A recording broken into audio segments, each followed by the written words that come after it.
बिस्मिल्लाहिर्रहमानिर्रहीम। अस्सलाम वालेकुम class, this is your chemistry teacher Hifza Tabassum. और फिफ्थ चैप्टर हमने स्टार्ट किया था which is about halogens and noble gases. कल हमने उनके इंट्रोडक्शन और फ्लोरीन, ब्रोमीन, क्लोरीन, आयोडीन की अकरेंस के बारे में पढ़ा था। आज हम स्टार्ट करेंगे पिक्युलर बिहेवियर ऑफ फ्लोरीन से। हैलोजेंस जो हैं वो होमोलोगस सीरीज़ बनाते हैं। होमोलोगस सीरीज़ क्या होती हैं? कंपाउंड्स की सीरीज़ होती हैं जिनकी आलमोस्ट केमिकल प्रॉपर्टीज़ होती हैं वो एक दूसरे से मैच कर रही होती हैं।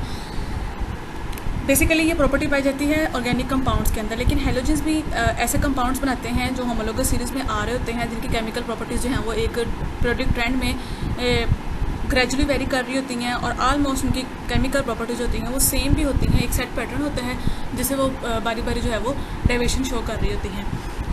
लेकिन जो फ्लोरीन है वो दूसरे हैलोजन एटम से थोड़ी सी डिफरेंट होती है। क्यों होती है डिफरेंट? इसकी वजूहत क्या हैं? वो ये हैं कि फ्लोरीन एटम का और फ्लोराइड आयन का साइज़ क्या होता है? बहुत स्मॉल होता है। हमने साइज़ का वैसे भी ट्रेंड पढ़ा था कि टॉप टू बॉटम हम जब ग्रुप में मूव करते हैं तो साइज़ जो है वो इंक्रीज़ होता है, यानी कि ग्रुप में टॉप पे जो एलिमेंट प्रेजेंट होता है उसका साइज़ अदर एलिमेंट्स के मुकाबले में सबसे स्मॉल होता है।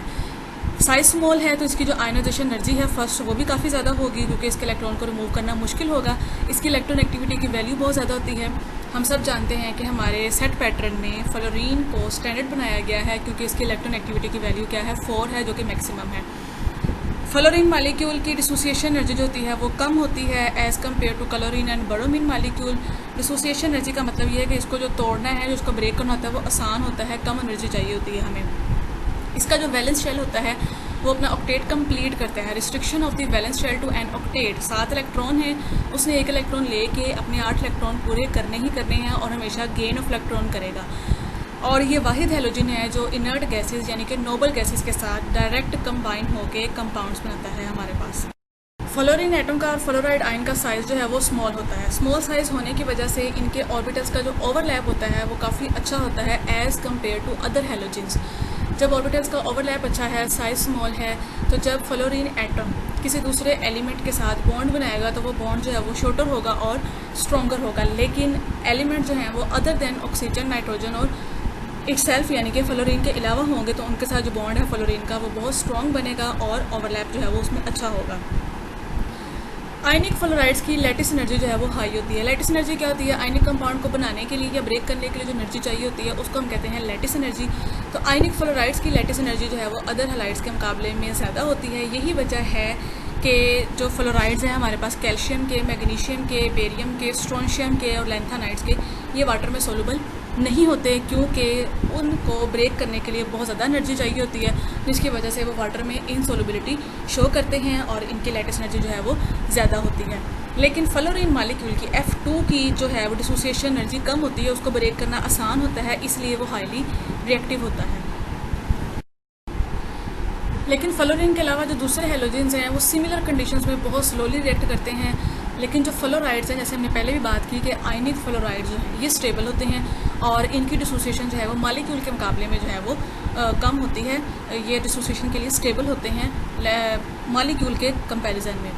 और हमने पढ़ा था कि जो इनका वैलेंस शेल है वो अपना ऑक्टेट कंप्लीट करता है रिस्ट्रिक्टिवली, यानी कि रिस्ट्रिक्शन होती है सिर्फ ऑक्टेट कंप्लीट करने की, यानी उसने सिर्फ 1 इलेक्ट्रॉन लेना है और अपना ऑक्टेट कंप्लीट कर लेना। उसके बाद वो किसी किस्म का रिएक्शन शो नहीं करता और इनर्ट हो जाता है। फॉर एग्जांपल बहुत से फ्लोरो कंपाउंड्स हैं जिनमें हमारे पास CF4 और SF6 मौजूद है, ठीक है। इनमें क्या होता है? फ्लोरीन ने सिर्फ अपना 1 इलेक्ट्रॉन लेके वैलेंस शेल को सेटिस्फाई कर लेना है, उसके बाद उसने इनर्ट हो जाना है। यही वजह है कि जो फ्लोरीन है इसकी ऑक्सीडेशन स्टेट -1 होती है, इसके अलावा वेरी नहीं करती। हमने जब पहले पढ़े थे ऑक्सीडेशन स्टेट के बारे में तो हमने पढ़ा था कि 2 तरह की होती हैं। एक हमने ग्रुप नंबर की बेस पे पढ़ी थी और एक हमने वैकेंसी की बेस पे पढ़ी थी। फ्लोरीन के केस में सिर्फ उसकी जो एक वैकेंसी है 1 इलेक्ट्रॉन के लिए, सिर्फ उसकी बेस पे इसकी ऑक्सीडेशन स्टेट -1 होती है और ये कभी चेंज नहीं होती।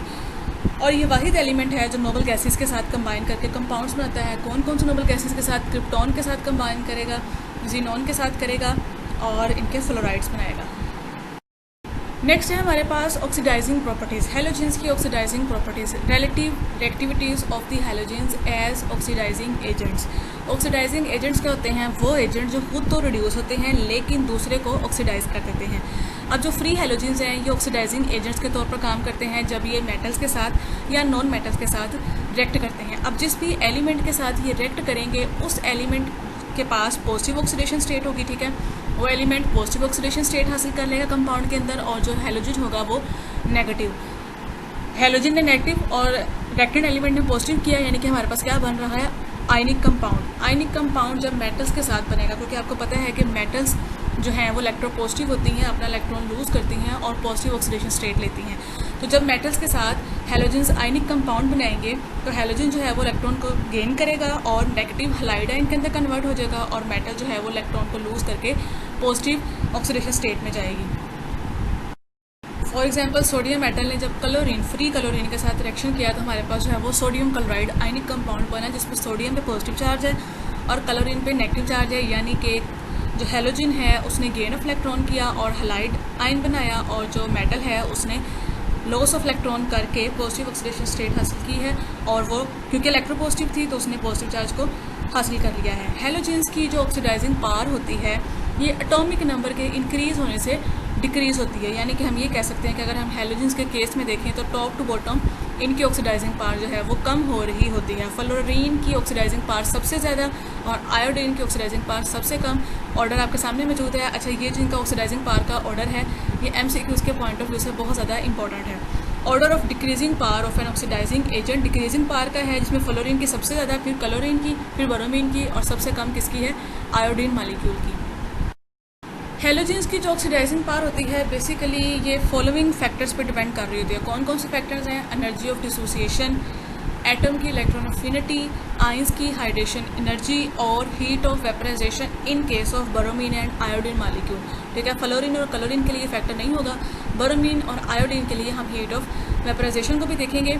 यहाँ पे ये शॉर्ट क्वेश्चन बनता है कि ऑक्सीडाइजिंग पावर हैलोजन्स की जो है वो किन फैक्टर्स पर डिपेंड करती है, तो ये 4 फैक्टर्स आपके सामने मौजूद हैं। वेरी नेक्स्ट हमारे पास एक और शॉर्ट क्वेश्चन बनता है कि अगर ये 4 फैक्टर्स हैं तो ये 4 फैक्टर्स किस तरह से होंगे कि एलिमेंट की, हैलोजन की ऑक्सीडाइजिंग पावर जो है वो बेहतरीन हो, मैक्सिमम हो। तो अगर हैलोजन की डिसोसिएशन एनर्जी कम है, इलेक्ट्रॉन अफिनिटी ज़्यादा है, हाइड्रेशन एनर्जी जो है वो भी ज़्यादा है, तो उसकी ऑक्सीडाइजिंग पावर क्या होगी, सबसे ज़्यादा होगी। और इन पैरामीटर्स पे हमारे पास फ्लोरीन मॉलिक्यूल जो है वो पूरा उतरता है। फ्लोरीन मॉलिक्यूल की ऑक्सीडाइजिंग पावर सबसे ज़्यादा होती है हैलोजन की फैमिली में, क्योंकि फ्लोरीन की जो डिसोसिएशन की एनर्जी होती है वो कम होती है, हाइड्रेशन एनर्जी ज़्यादा है, और इसी तरह से उसकी इलेक्ट्रॉन अफिनिटी भी ज़्यादा होती है, जिसकी वजह से इसकी जो ऑक्सीडाइजिंग पावर होती है वो ज़्यादा होती है।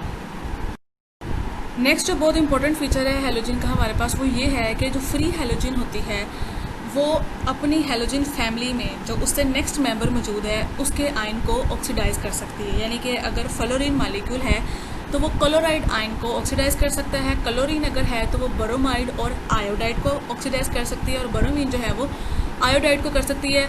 आयोडीन का मॉलिक्यूल जो है वैसा बिहेवियर शो नहीं करता, क्योंकि हमने क्या पढ़ा है कि हैलोजन अपनी फैमिली में नेक्स्ट जो मेंबर होगा उसके आयन को ऑक्सीडाइज करेगी। तो फ्लोरीन क्लोरीन, जो फ्लोरीन है वो क्लोराइड, ब्रोमाइड और आयोडाइड को कर सकता है, जो क्लोरीन है वो ब्रोमाइड और आयोडाइड को, और जो ब्रोमाइड है वो सिर्फ आयोडाइड को। स्टैंडर्ड इलेक्ट्रॉन पोटेंशियल की मदद से हमने इनकी ऑक्सीडाइजिंग पावर देखी और हमने इनके इलेक्ट्रॉन पोटेंशियल फाइंड किए, जो कि टेबल में आपके सामने मौजूद हैं। कि और ये कौन से पोटेंशियल है, इनके स्टैंडर्ड रिडक्शन पोटेंशियल है, यानी कि गेन ऑफ इलेक्ट्रॉन से रिडक्शन से जो पोटेंशियल आया वो आपके सामने मौजूद है। फ्लोरीन का है +2.87, क्लोरीन का है +1.36, ब्रोमीन का है +1.07 और आयोडीन का है 0.54। सबसे ज़्यादा किसका है, फ्लोरीन का, यानी कि फ्लोरीन की ऑक्सीडाइजिंग पावर क्या है, सबसे ज़्यादा है, क्योंकि इसका रिडक्शन पोटेंशियल क्या है, सबसे ज़्यादा पॉजिटिव है। हमने भी पढ़ा कि जो फ्लोरीन मॉलिक्यूल है वो तमाम हैलाइड आयंस को ऑक्सीडाइज कर सकता है, और ऑक्सीडाइज करके किस में कन्वर्ट कर देगा, उनकी मॉलिक्यूलर फॉर्म में। यानी कि अगर क्लोराइड को करेगा तो उसे क्लोरीन में कर देगा, ब्रोमाइड को करेगा तो उसको ब्रोमीन में, आयोडाइड को करेगा तो उसको आयोडीन में। रिएक्शन हमेशा तब होता है जब इलेक्ट्रॉन पोटेंशियल पॉजिटिव हो। नेगेटिव के केस में रिएक्शन पॉसिबल नहीं होता। ये हमने फर्स्ट ईयर में भी स्टडी किया था पॉसिबिलिटी ऑफ द रिएक्शन को, जिसमें हमने पढ़ा था कि अगर इलेक्ट्रॉन पोटेंशियल पॉजिटिव होगा तो रिएक्शन अगर हो रहा है नेचर में, अदरवाइज नहीं होता। आयोडीन जो है वो वीक ऑक्सीडाइजिंग एजेंट होता है, जिसकी वजह से ये क्लोराइड और ब्रोमाइड को है जो ऑक्सीडाइज नहीं कर सकता, लेकिन ब्रोमाइड जो है वो आयोडाइड को कर सकती है। रिएक्शन आपके सामने मौजूद है कि फ्लोरीन मॉलिक्यूल ने क्लोराइड को ऑक्सीडाइज करके मॉलिक्यूलर क्लोरीन में चेंज कर दिया। फ्लोरीन ने 2 इलेक्ट्रॉन गेन किए और फ्लोराइड में कन्वर्ट हो गया। इलेक्ट्रॉन पोटेंशियल आपके सामने है 2.87 वोल्ट। क्लोराइड आयन ने 2 इलेक्ट्रॉन्स को रिलीज़ किया और मॉलिक्यूलर फॉर्म क्लोरीन में कन्वर्ट हो गया। यानी कि ओवरऑल अगर हम बात करें तो जो क्लोराइड था उसने जो 2 इलेक्ट्रॉन लूज़ किए थे वो फ्लोरीन ने पिकअप करके फ्लोराइड आयन बना दिया, और हमारे पास ओवरऑल जो रिएक्शन का इलेक्ट्रोड पोटेंशियल आ रहा है वो है पॉजिटिव 1.51 वोल्ट, यानी कि ये रिएक्शन क्या है, पॉसिबल है।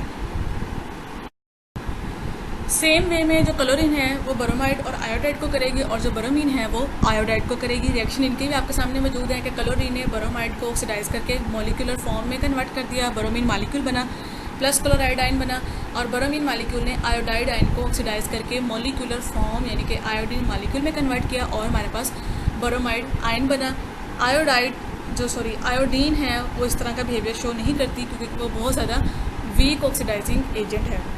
सबसे ज़्यादा जो स्ट्रॉन्ग है हमारे पास जिनको हम कॉमनली यूज़ करते हैं एज अ ऑक्सीडाइजिंग एजेंट वो है फ्लोरीन और क्लोरीन। फ्लोरीन और क्लोरीन इवन के वेरियस कलर्ड डाइज, जो हमारे पास कलर होते हैं डाइज के, उनको भी कलरलेस कर देती हैं ऑक्सीडाइज करके। फॉर एग्जांपल जैसे हमारे पास लिटमस पेपर होता है या यूनिवर्सल इंडिकेटर है, ये इनको भी डीकलराइज कर सकती हैं। यानी कि अगर हमने लिटमस पेपर को या यूनिवर्सल इंडिकेटर को यूज़ किया है और हमारे पास उसके ऊपर एक कोई कलर है और हम चाहते हैं कि इसको हम डीकलराइज करें, तो हम उनको या तो क्लोरीन से एक्सपोज कर देते हैं या फ्लोरीन से, क्योंकि ये बहुत ज़्यादा स्ट्रॉन्ग ऑक्सीडाइजिंग एजेंट है, ये उनको ऑक्सीडाइज करके कलरलेस कर देती हैं। यही वजह है कि हम क्लोरीन को ब्लीचिंग पाउडर के अंदर यूज़ कर रहे होते हैं। जो ब्लीचिंग पाउडर हमारे पास होता है उसमें क्लोरीन होती है। क्यों? क्योंकि क्लोरीन का जो होता है वो ऑक्सीडाइजिंग इफेक्ट होता है, जिसकी वजह से हम देखते हैं कि हमारे जो हेयर का ब्लैक कलर होता है वो ब्राउन में कन्वर्ट हो जाता है, यानी कि डीकलराइज हो रहा होता है। तो क्लोरीन जो है वो एज ऑक्सीडाइजिंग एजेंट यूज़ हो रही होती है ब्लीचिंग पाउडर में। क्वेश्चन जो बनते हैं हमारे पास वो है कि why oxidising power of fluorine molecule is higher than other halogens. दूसरे हैलोजेंस के मुकाबले में फ्लोरीन की ऑक्सीडाइजिंग पावर क्यों ज़्यादा होती है। फिर हमारे पास बनता है कि halogens are strong oxidising agents, justify. Next है कि why oxidising power of halogens decrease down the group, why fluorine is strong oxidising agent than chlorine, on what factors oxidising power of halogens depend, how fluorine is different from other members of the family. ये सब short question जो हमारे आज के topic में बनते हैं। This is all about our today's lecture. इंशाल्लाह कल हम नेक्स्ट स्टार्ट करेंगे। जो आज का हमें टॉपिक पढ़ा है इसमें शॉर्ट क्वेश्चन बहुत इंपॉर्टेंट बनते हैं बोर्ड पॉइंट ऑफ व्यू से, उसके अलावा MCQs बहुत ही बनते हैं, तो इसको आप ज़रूर स्टडी कीजिएगा, इन क्वेश्चंस को भी सॉल्व कीजिएगा, और कोई अगर कन्फ्यूजन हो तो आप पूछ सकते हैं। अल्लाह हाफिज़।